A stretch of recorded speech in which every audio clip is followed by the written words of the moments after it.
And then the next detail that I added was I punched out using the word window punch. Punch out a word window, like so, out of black cardstock. I just snipped it in half. And then I took my matte pack and put 3 of them in my paper piercing tool. And then I just, it's hard to see on the black, isn't it? Black on black. Take a piece of white.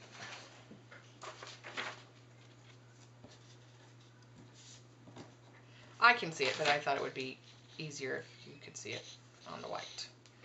So I just lined it up with the edges, the tip of the rounded portion, and the edge of the bit. Sort of wanted centered, so I just played with it. I didn't do it perfectly, but just an approximate.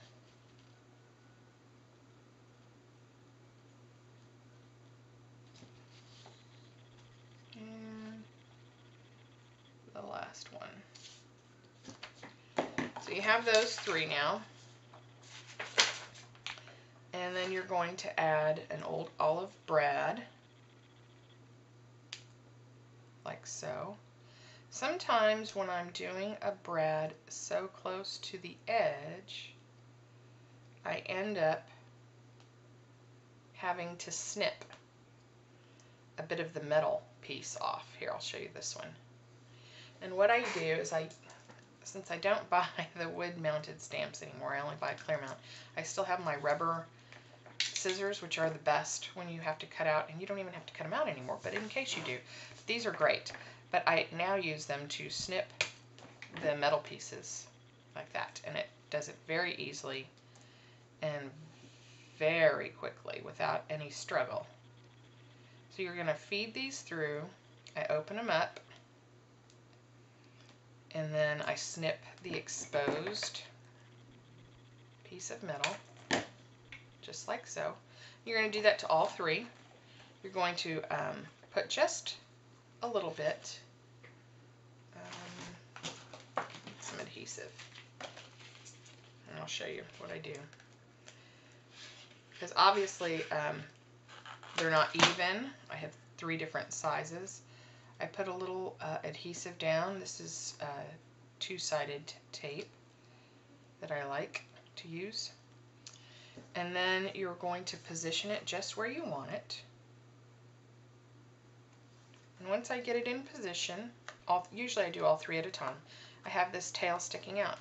Well, it's very easy just to take your paper snips and follow the paper and snip it off.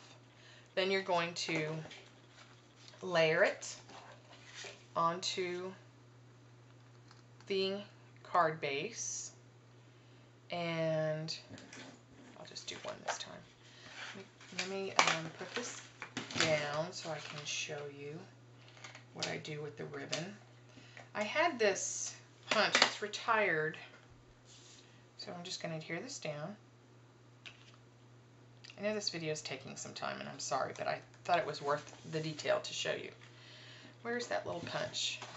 I don't have it out. Thought I did. I'm a mess. Anyway, there's a little slot punch. Let me see if I can grab it quickly. There it is. It's this one. And it's retired, but I really like it. I think it's retired. And you're just going to go in this corner, kind of part way down, and just take a little bit out, like that. I took a piece of old olive satin ribbon and just pulled it through this part. I didn't even tie it, I just left it like that. Then I took some cute little linen thread, cut a piece off, and then I tied a little bow to secure the old olive satin ribbon. And then once I did that, this will get layered onto the card base, and that is it. So you just, I think I tied this in a knot and then tied a bow so that it would be a little more secure, because it's holding that piece of satin ribbon. And it doesn't have to be really tight either, because you just want to have that nice little detail. It's a little detail, but I think it kind of brings everything together. If I can get this little bow done.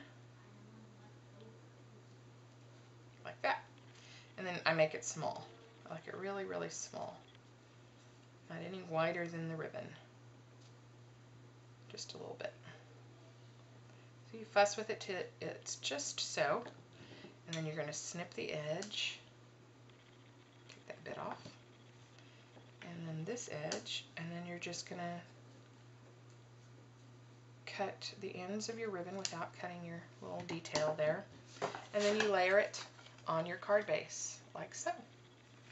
So these are the 3 cards that I created, and again, let me show you. This would be sort of like the step 1. It's very simple, but it's also the sunset card. So you have the dark night sky coming, the color in between, and then the sun going down here. I didn't add that little detail here, and I didn't add any highlights on the flower because I figured the sun's going down. It's not going to have highlights. So that's the number 1. Number 2 is the sunrise, and you could definitely add a little highlights, but I thought it was just pretty, and I really like black and orange, even when it's not Halloween. So I like this one a lot too.